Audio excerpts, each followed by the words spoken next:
नमस्कार, exam happy by Jharkhand channel में आपका स्वागत है। तो दोस्तों जुड़ चुका हूं मैं यहां पर आपके लिए जेटेट परीक्षा 2025-26 की तैयारी को लेकर के। तो आप सभी जेटेट का परीक्षा देने के लिए तैयार होंगे।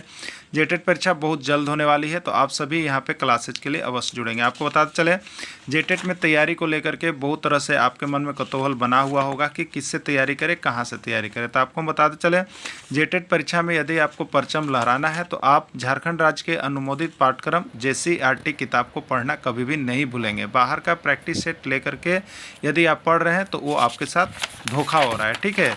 तो आप JCERT जैक का किताब ले लीजिए, जो कि आपको झारखंड राज्य के सरकारी विद्यालयों में मिलते हैं। अगर आपको नहीं मिल पाता है तो हम देखिए यहाँ पे झारखंड राज्य के सरकारी विद्यालय से आपको हूबहू हैंड रिटेन नोट्स डेली बना करके, जो आपका न्यू सिलेबस आया है उसके आधार पर यहाँ पर सभी सब्जेक्ट का, चाहे आप 1 से 5 के शिक्षक हो, चाहे 6 से 8 का शिक्षक हो, सभी की तैयारी करवाते हैं। आप घर बैठे यहाँ पर क्षेत्रीय भाषा छोड़ करके सभी सब्जेक्ट का केवल 500 रुपये में तैयारी कर सकते हैं। जिसके लिए देखिए यहाँ पर आपको मोबाइल नंबर दिया गया है 9631054226 पर आप संपर्क करके यहाँ से सभी कोर्सेज परचेज भी कर सकते हैं, तैयारी भी कर सकते हैं। बहुत सारे कोर्सेज बन गए हैं, तो आप अवश्य संपर्क कर लेंगे। घर बैठे ही तैयारी यहाँ से हो जाएगी। चलिए देखते हैं। में विकास दर्शाता है, किसी बच्चे में विकास दर्शाता है शारीरिक परिपक्वता, मानसिक परिपक्वता या भावनात्मक परिपक्वता। क्या दिखाता है? या सभी, ठीक है। तो देखिए, किसी बच्चा में विकास हुआ है, इसका मतलब है कि उसका शारीरिक मसल्स कितना मजबूत हुआ है। अगर मजबूत है तो उसमें विकास है। मानसिक परिपक्वता, इसका मतलब वह बच्चा कितना अच्छा तरह से सोच सकता है, समाज के बारे में, देश के बारे में, अपने घर के बारे में, अपने परिवार के बारे में, तो उसकी मानसिक विकास हो गई है। भावनात्मक परिपक्वता यानी किसी बच्चे में क्या भावनात्मक है, किस तरह से अच्छा लगाव है, कैसे आज्ञाकारी है, तो ये उसमें विकास हो गया है, ठीक है। तो इस तरह से इसका राइट आंसर डी होगा। विकास का मतलब कि सभी तरह का विकास होता है, ठीक है। यानी किसी बच्चे में विकास जो होता है वो शारीरिक होता है, मानसिक होता है और भावनात्मक होता है। ये दो सभी चीज़ों को दर्शाता है, ठीक है। चलिए अगला है अधिगम है। अधिगम है, अधिगम क्या है आपको बताना है, ठीक है। किसी कार्य को कुशलतापूर्वक सीखना, अनुभव के माध्यम से व्यवहार में परिवर्तन है, अभ्यास के द्वारा सीखना, कोई नहीं या सभी, ठीक है। तो किसी भी कार्य को कुशलतापूर्वक सीखना क्या है? सीखना ही तो अधिगम है। अनुभव के माध्यम से जो व्यवहार में परिवर्तन हो गया, व्यवहार में परिवर्तन मतलब वह बच्चा कुछ सीखा, इसका मतलब ये भी अधिगम है। अभ्यास के द्वारा सीखना, सीखने वाली चीज़ें अभ्यास से सीखी जाती है, तो ये भी अधिगम है। तो राइट आंसर डी होगा और इसमें सभी होगा, ठीक है। डी होगा और इसमें सभी होगा, ठीक है। चलिए नेक्स्ट प्रश्न है, वृद्धि के संबंध में सही कथन है। देखिए, वृद्धि और विकास दो पार्ट हैं, एकदम याद रखिएगा। यहाँ से एक प्रश्न रहता है, वृद्धि के संबंध में क्या सही कथन है, आपको बताना है। वृद्धि का स्वरूप वाह्य होता है, इसको बाहर से देखा जा सकता है। वृद्धि कुछ समय के बाद रुक जाती है। वृद्धि का कोई निश्चित क्रम नहीं होता है, या सभी, ठीक है। चलिए एक करके डील करते हैं। वृद्धि का स्वरूप वाह्य होता है, इसको बाहर से देखा जाए, बिल्कुल सही है। वृद्धि का स्वरूप वाह्य होता है। वृद्धि का मतलब उसका आकार में वृद्धि होना, ठीक है। जैसे कोई बच्चा अभी 2 फीट का था, वो धीरे धीरे 5 फीट, 10 फीट, 5 फीट, 6 फीट का हो गया, तो उसका क्या हुआ? वृद्धि हुआ, ठीक है। इस तरह से वृद्धि को हम बाहर से देख सकते हैं। वृद्धि कुछ समय के बाद रुक जाती है, ये भी फिक्स चीज़ है कि वृद्धि जो होते हैं वो जन्म से लेकर मृत्यु तक नहीं चलते हैं। क्या होता है वृद्धि? जैसे बच्चों का देखिएगा, वृद्धि तो किस शैशवावस्था में सबसे ज़्यादा होता है। बच्चा उस समय अगर 1 फीट का होता है तो सीधे होकर 3 फीट हो जाता है, तो सबसे ज़्यादा होता है, ठीक है। उसके बाद क्या होता है कि बाल्यावस्था में एक निश्चित हो जाता है, मतलब रुक जाता है उनका वृद्धि, ठीक है। और फिर देखिएगा किशोरावस्था में, तो फिर जा करके क्या होता है, बच्चा में फिर से उसका ऊंचाई बढ़ने लगता है। लेकिन फिर देखिएगा तो किशोरावस्था के बाद जैसे ही 21 साल, लगभग 18 से 21 साल के बीच में उसका लंबाई अब बढ़ता नहीं है। ऐसा नहीं होता है कि वह 60 साल का होगा तो 1 फीट और बढ़ जाएगा, ये सब नहीं होता है, ठीक है। तो इस तरह से वृद्धि का स्वरूप क्या होता है, कुछ समय के बाद रुक जाता है, ठीक है। वृद्धि का कोई निश्चित क्रम नहीं होता है कि कैसे बढ़ेंगे कैसे घटेंगे। राइट आंसर डी, यानी सभी इसका आंसर हो जाएगा, ठीक है। चलिए, बच्चा जब विद्यालय आना सोचता है, उसके पहले वह क्या क्या कर रहा होता है, उसके बारे में आपको बताना है, ठीक है। बच्चा विद्यालय आने से पहले अपनी भाषा की नियमबद्ध व्यवस्था की व्यवहारिक कुशलता के साथ आते हैं, कोरी सिलेट होते हैं, भाषा का समुचित उपयोग करने में समर्थ नहीं होते हैं, भाषा के चारों कौशल पर पूर्ण अधिकार रखते हैं। ठीक है, तो एक बच्चा विद्यालय आने से पहले अपनी भाषा की नियमबद्ध व्यवस्था की व्यवहारिक कुशलता के साथ आता है, बिल्कुल सही है।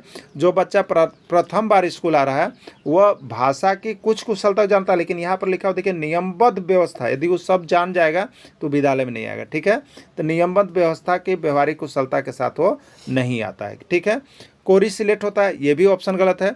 बच्चा अपने परिवार के बीच रहकर वह कुछ न कुछ बोलना चलना या कुछ सामाजिक आज्ञाकारिता कुछ न कुछ चीज़ सीख गया होता है, वह बिल्कुल कोरी सिलेक्ट नहीं होता, इसलिए ये भी ऑप्शन गलत है। भाषा का समुचित उपयोग करने में समर्थ नहीं होता, देखिए ये ऑप्शन आपका सही है, वह भाषा का उपयोग करता है लेकिन समुचित उपयोग करने में समर्थ नहीं होता है जब वह विद्यालय आता है। ठीक है, किसी को लड़का देखेगा तो वो बोल देगा कि जाता है, लड़की देखे तो उसको भी बोल देगा कि जाता है, पानी देखेगा तो उसको भी बोलता है पीता है, खाना भी देखेगा तो उसको बोल देगा कि पीता है। तो ये सब समुचित नहीं जान पाता कि किसके साथ क्या करना है, लेकिन वो जानता है खाना पीना ऐसे शब्दों को जानता है। ठीक है, तो राइट आंसर सी है ना। भाषा के चारों कौशल पर पूर्ण अधिकार रखता है, ये तो बिल्कुल सही है। ये बड़े से बड़े लोग भी सभी भाषा के कौशल पर पूर्ण अधिकार नहीं रखते हैं, इसलिए राइट आंसर इसका सी हो जाएगा। वृद्धि के संबंध में सही कथन है, वृद्धि के संबंध में सही कथन है। पहला, वृद्धि की कोई निश्चित दिशा नहीं होती है। ठीक है, वृद्धि की कोई निश्चित दिशा नहीं होती, ये भी बिल्कुल सही है। वृद्धि का कोई लक्ष्य नहीं होता है, ये भी सही है। वृद्धि का संकुचित अर्थ होता है, बिल्कुल सही है। और राइट आंसर है कोई नहीं या सभी, तो इसका आंसर हो जाएगा डी और सभी। ठीक है, वृद्धि की कोई निश्चित दिशा नहीं होती है, किस दिशा में वृद्धि हो सकता है ये कोई नहीं जानता है। वृद्धि का कोई लक्ष्य नहीं होता है कि हम कितना बढ़ सकते हैं, ये आपके ऊपर निर्भर नहीं करता। अगर आप चाहते हैं कि हम 7 फीट का हो जाए तो आप 7 फीट का हो जाइएगा, ये आपका लक्ष्य काम नहीं करेगा। ठीक है, वृद्धि का संकुचित अर्थ होता है, मतलब कि बहुत कम क्षेत्रों में प्रयोग किया जाता है। वृद्धि का मतलब क्या हो, संकुचित मतलब बहुत कम जगह, यानी किसी भी पेड़ का आकार लंबाई ऊंचाई, आदमी का आकार लंबाई ऊंचाई, यही तो वृद्धि है। ठीक है, तो इसलिए इसका बहुत कम जगह पर प्रयोग होता है, इसलिए इसका संकुचित अर्थ है। राइट आंसर डी सभी हो गया। क्लियर, चलिए नेक्स्ट देखिएगा। विकास के संबंध में सही कथन है, विकास के संबंध में सही कथन क्या है आपको बताना है। ठीक है, पहला है विकास जन्म से लेकर मृत्यु तक चलते रहता है, यह कथन बिल्कुल सही है। विकास का प्रयोग व्यापक अर्थ में किया जाता है, बिल्कुल सही है। विकास का प्रयोग जितना भी करे कम है, क्योंकि विकास बहुत सा क्षेत्रों में होता है, इसलिए विकास का प्रयोग व्यापक अर्थ में किया जाता है। राइट आंसर है। विकास एक निश्चित क्रम में होता है, एकदम सही है। विकास धीरे धीरे होता है और एक निश्चित क्रम में होता है, यानी यह अगला ऑप्शन है डी सभी, तो राइट आंसर डी होगा, यानी इसका सभी आंसर है। ठीक है, 10 वर्ष के बच्चा का मानसिक आयु 7 वर्ष के जैसा है, उसकी बुद्धि लब्धि कितनी है। 10 वर्ष के बच्चा का मानसिक आयु 7 वर्ष का है, उसकी बुद्धि लब्धि कितनी है, 60, 70, 80 या 90। ठीक है, मानसिक या बुद्धि लब्धि आपको चैप्टर भी दिया गया है, वहाँ पढ़ना भी है, इसका हमने आपको डिटेल्स बताया भी है, फिर से यहाँ पर बता दे रहे हैं। 10 वर्ष के बच्चा का वास्तविक आयु कितना है, 10 वर्ष है। कितना है, 10 वर्ष है वास्तविक आयु। और मानसिक आयु कितना है, मतलब उसका दिमाग कितना उम्र के जैसा काम कर रहा है। मानसिक आयु 7 वर्ष है, 7 वर्ष है। ठीक है, बुद्धि लब्धि का सूत्र क्या होता है आपको बताया गया था। बुद्धि लब्धि का सूत्र होता है मानसिक आयु, ठीक है, बट्टे वास्तविक आयु इंटू 100 होता है। मानसिक आयु बच्चा का कितना है, 7 है, तो 7 लिख लिए। वास्तव में वह बच्चा कितने वर्ष का है, 10 वर्ष का है, 7/10 और इंटू कितना हो गया, 100, 10 दहियम 100, 7 दहियम 70। राइट आंसर 70 होगा, उसका बुद्धि लब्धि 70 होगा, आंसर बी हो जाएगा। ठीक है, यहाँ पे बना हुआ देख लीजिए आप। वास्तविक आयु हुआ बच्चा 10 साल का था और उसका दिमाग काम कर रहा 7 वर्ष का जैसा, तो बुद्धि लब्धि जिसको IQ हम लोग कहेंगे, मानसिक आयु बट्टे वास्तविक आयु इंटू 100 होगा, 7/10 इंटू 100 70 हो जाएगा। और यह बच्चा जो है मूर्ख बच्चा है। क्लियर, चलिए नेक्स्ट प्रश्न एक और है। 10 वर्ष के बच्चा का मानसिक आयु 10 वर्ष ही है, वह किस प्रकार का बच्चा है, प्रतिभाशाली है, सामान्य है, प्रखर है, तीव्र है। ठीक है, चलिए इसका देखिए हमने आपको जो नोट्स बनाया है उसमें इसका पूरा डिटेल्स है, बहुत छोटा नोट्स है, बहुत कम नोट्स बना हुआ है इसका, आप उसको देख लीजिएगा। तो 10 वर्ष के बच्चा का मानसिक आयु 10 वर्ष के है, यह किस प्रकार का बच्चा है। ठीक है, तो 10 वर्ष का बच्चा यानी वास्तविक उम्र 10 वर्ष का है और मानसिक आयु उसका 10 वर्ष का है, किस प्रकार का है। तो सबसे पहले प्रकार बताने के लिए आपको IQ निकालना होगा। ठीक है, तो IQ यानी बुद्धि लब्धि बराबर मानसिक आयु बट्टे वास्तविक आयु इंटू 100। मानसिक आयु कितना हो गया 10, वास्तविक आयु कितना हो गया 10 और इंटू कितना हो गया 100। 10 दहम कितना हो गया 100 हो गया, 10 दहम 100 हो गया। यानी उस बच्चे का मानसिक आयु बुद्धि लब्धि कितना है 100 है। 100 है तो वह बच्चा किस प्रकार का है, सामान्य बच्चा है। आपको टेबल सब नोट्स बना हुआ है, आप वहाँ से लेकर के पढ़ लीजिएगा, ठीक है। चलिए नेक्स्ट प्रश्न है, बच्चों में बौद्धिक विकास की 4 विशिष्ट अवस्थाओं की पहचान किसके द्वारा की गई है। बच्चों में जो बौद्धिक विकास की 4 अवस्थाएं होती है उसकी पहचान किसके द्वारा किया गया, कोहलवर्ग, एरिस्टन, स्किनर या पियाजे, ठीक है।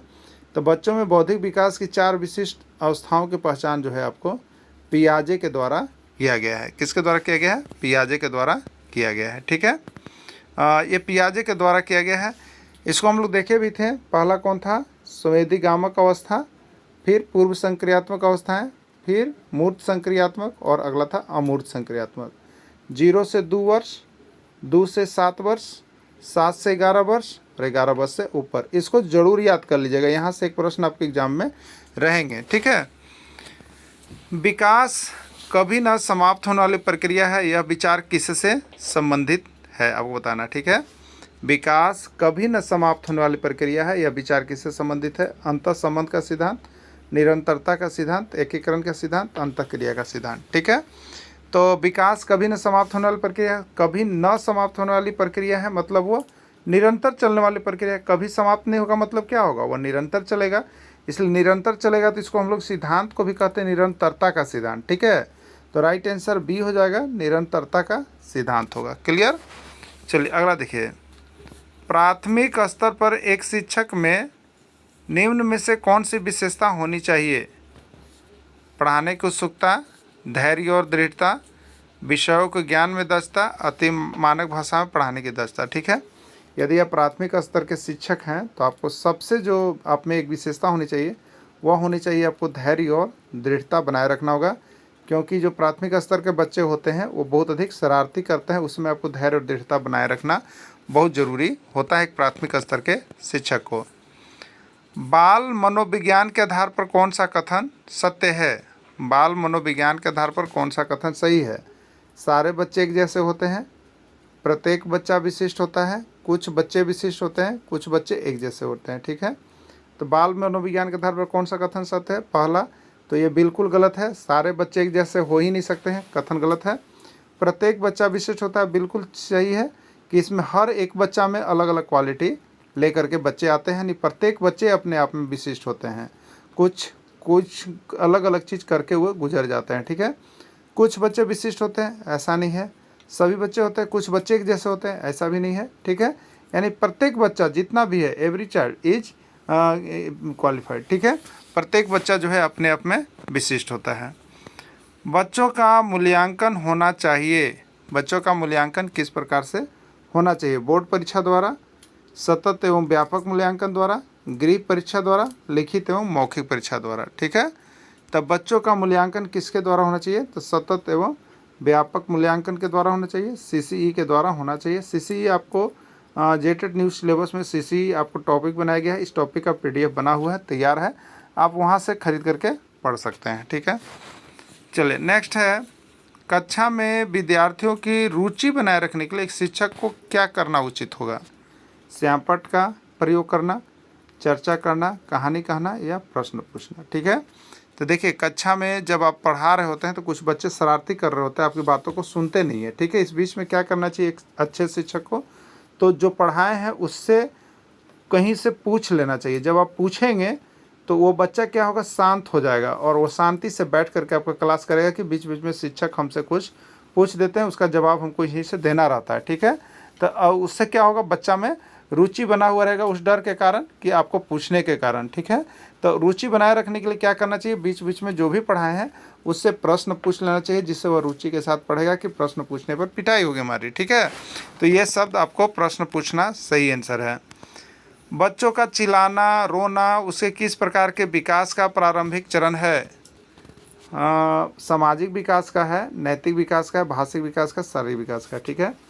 जो बच्चे होते हैं वो चिल्लाते हैं, रोते हैं, शुरू बार जैसे आपको शैशवावस्था में कह लें वो 1-2 साल तक 3 साल तक ऐसा करते हैं चिल्लाना रोना, उससे किस चीज़ का विकास हो रहा है, सामाजिक विकास, ये तो बिल्कुल गलत है। जो बच्चा अभी शैशवावस्था में है उसमें उसको समाज के बारे में क्या पता है, कोई पता नहीं है, तो सामाजिक विकास इसमें होगा ही नहीं। ठीक है। नैतिक विकास, जो बच्चे छोटे हैं वो कुछ भी नहीं जानते हैं कि नैतिकता क्या होती है, क्या गलत है, क्या सही है, वो अबोध होते हैं और वो दूसरों पर आश्रित होते हैं, इसलिए नैतिक विकास भी गलत चला जाएगा। भाषिक विकास, देखिए ये बिल्कुल सही है। बच्चा चिल्लाते रोते हुए क्या करता है, तो वह अपनी भाषा का विकास कर रहा होता है। चिल्लाते चिल्लाते कभी माँ भी बोलता है, कभी मम्मी बोलता है, कभी पापा बोलते हैं, ये भाषिक विकास का क्रम होता है। ठीक है, जिस समय बच्चे चिल्लाते हैं, रोते हैं। ठीक है, तो भाषिक विकास इसका राइट आंसर हो जाएगा। बहुत बार प्रश्न आया, हो सके आपके एग्जाम में आ जाए। ठीक है। व्यक्तिक विभिन्नता को प्रभावित करता है। हर एक बच्चे, हर एक व्यक्ति एक दूसरे से कुछ न कुछ में अलग अलग है। यह भिन्नता उसके किस कारण से होता है?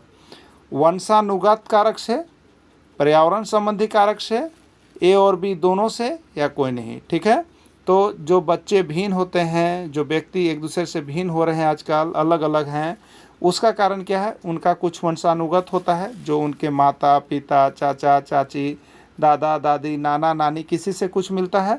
और दूसरा होता है पर्यावरण संबंधी कारक, जो उसके विकास को, या व्यक्तिक भिन्नता, सबकी रुचि अलग होती है। पर्यावरण संबंधी कारक यानी वह जहाँ रह रहा होता है उस पर निर्भर करता है कि वहाँ वो किस तरह से रह रहा था। यानी राइट आंसर इसका सी होगा, ए और बी दोनों इसका करेक्ट आंसर है। ठीक है, चलिए अगला प्रश्न है। बच्चों को जिज्ञासा शांत करना चाहिए।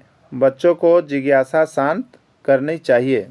बच्चों को जिज्ञासा शांत करनी चाहिए जब शिक्षक फुर्सत में हो, जब विद्यार्थी फुर्सत में हो, कुछ समय के पश्चात, तत्काल जब विद्यार्थी के व्यवहार में जिज्ञासा आया हो। ठीक है, मान लीजिए कि एक बच्चा ने आपसे जानना चाहा कि सर ये रोड पर ये कौन सा संकेत है, रोड पर ये दौड़ता बच्चा का है, ये क्या संकेत है। ठीक है, तो आपको अब क्या करना चाहिए? अगर जानते हैं तो ठीक है, जानते हैं तो जिज्ञासा तो सर नहीं है तो पूछ के किसी से उसकी जिज्ञासा को शांत हमें करना चाहिए। तो कब करना चाहिए बताइए? जब आप फुर्सत में रहेंगे तब नहीं, ये गलत चीज़ है। जिस समय उसका जिज्ञासा आपसे प्रकट किया कुछ जानने का, तो आप कब करेंगे? जब फुर्सत में रहेगा तब कीजिएगा, या विद्यार्थी फिर जब फुर्सत में आएगा तब कीजिएगा, या कुछ समय के पश्चात कीजिएगा, या तत्काल जब विद्यार्थी के द्वारा जिज्ञासा की गई हो। तो कौन सा ऑप्शन इसमें सही है?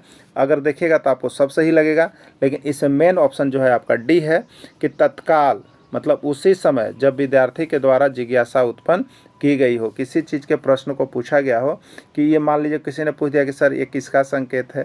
ठीक है, ये किसका आपको उसी समय ये जिज्ञासा को शांत करना होगा कि ये मंदिर है।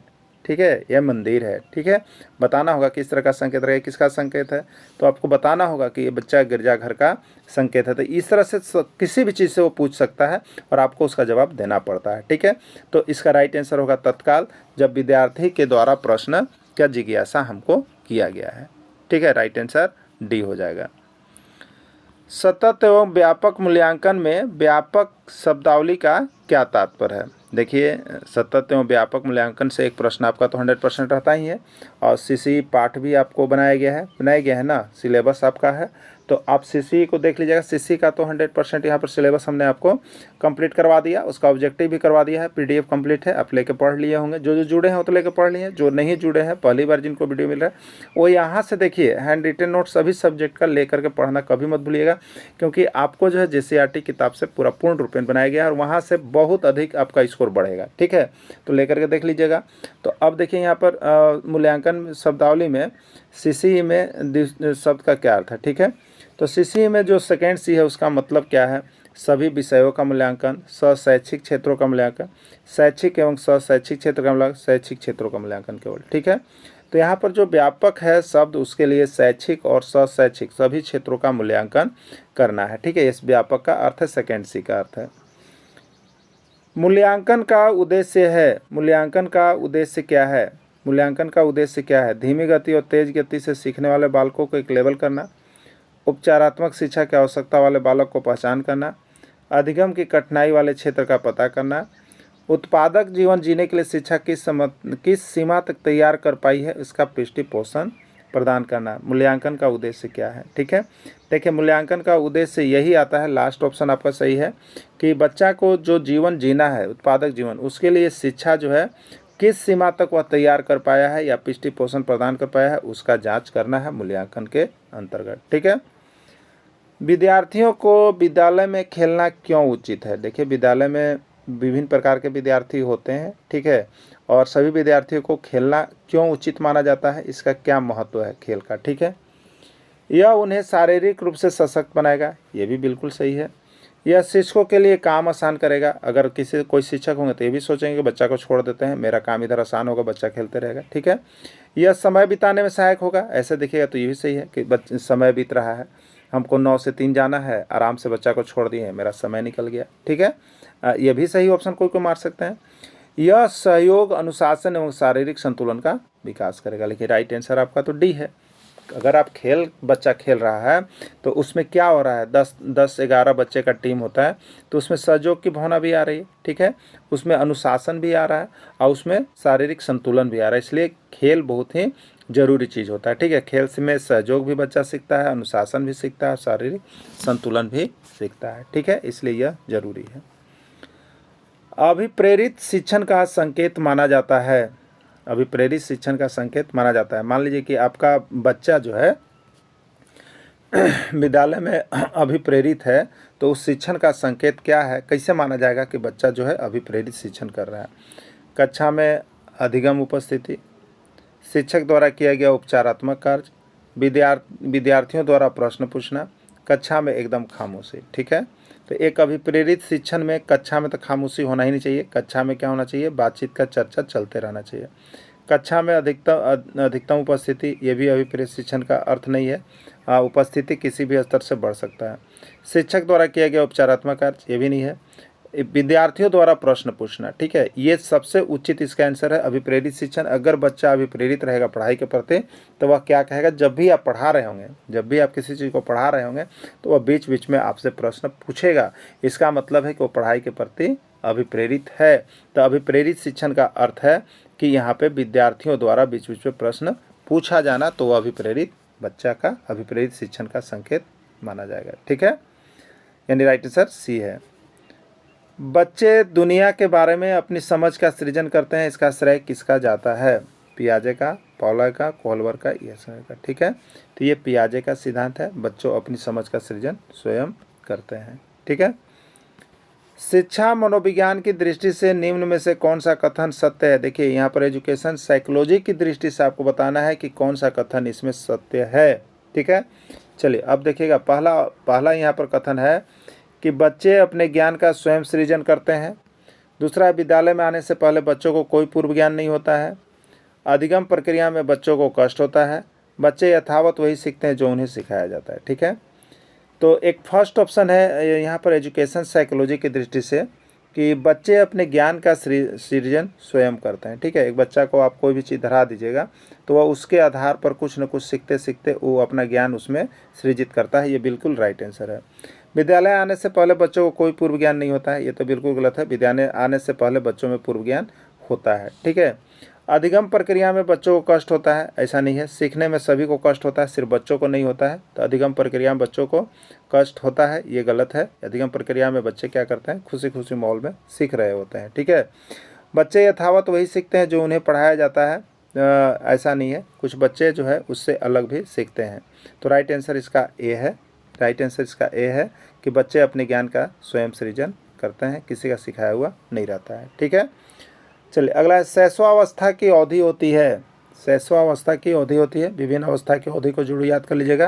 और इसका पीडीएफ और वीडियो भी जो जुड़े हुए हैं उनको दे दिया गया है, वो सभी को आप लोग देख लिए होंगे। आपसे प्रश्न बहुत अच्छा तरह से बन रहा है, ठीक है। आप सभी का यहाँ पर कमेंट भी देख रहे हैं कि आप सभी का बहुत अच्छा बन रहा है, ठीक है।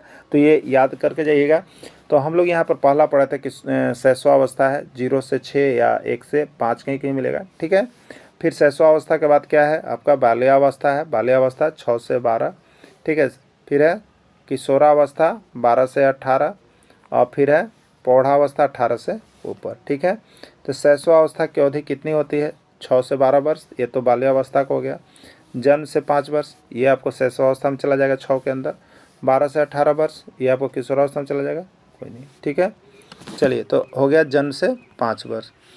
दूध के दांतों की संख्या कितनी होती है बताना है आपको। दूध के दांतों की संख्या कितनी होती है, 18, 20, 25 या कोई नहीं। जब बच्चा में शुरू बार दूध के दांत होते हैं वो कितने होते हैं, तो ये प्रश्न बहुत बार पूछा भी गया है, हो सके आपके एग्जाम में आ जाए। ठीक है, तो इसका राइट आंसर 20 हो जाएगा। कितना हो जाएगा, 20 हो जाएगा। ठीक है,